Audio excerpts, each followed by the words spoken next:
Action abroad. The rules that apply to your action at home must apply to your action everywhere. Never forget for an instant that this is a perfect world and that you are a god among gods.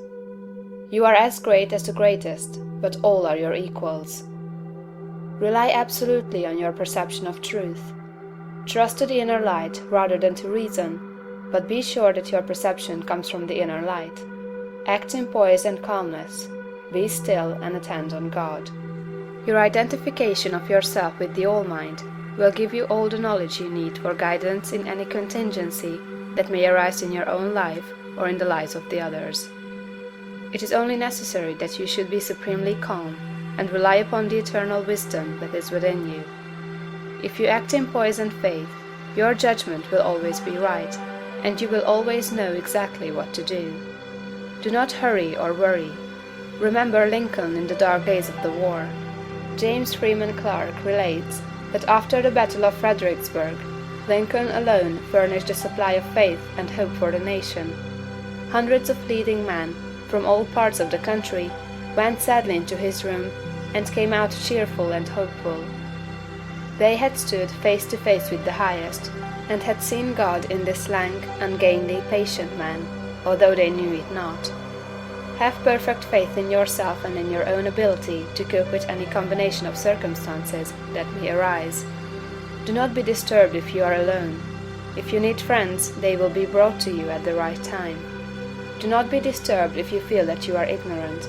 The information that you need will be furnished you when it is time for you to have it.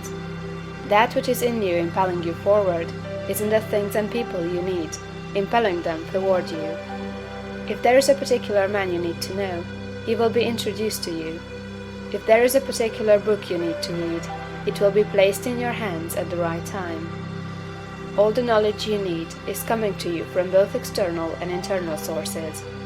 Your information and your talents will always be equal to the requirements of the occasion. Remember that Jesus told his disciples not to worry as to what they should say when brought before the judges. He knew that the power in them would be sufficient for the needs of the hour.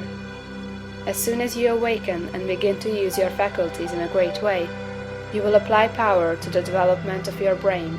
New cells will be created, and dormant cells quickened into activity, and your brain will be qualified as a perfect instrument for your mind.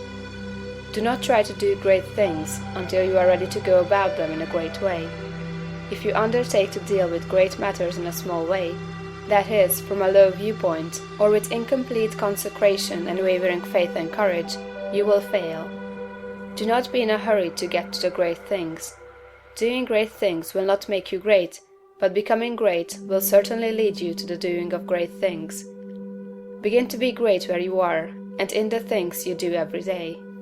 Do not be in haste to be found out or recognized as a great personality. Do not be disappointed if men do not nominate you for office within a month after you begin to practice. Great people never seek for recognition or applause. They are not great because they want to be paid for being so. Greatness is reward enough for itself.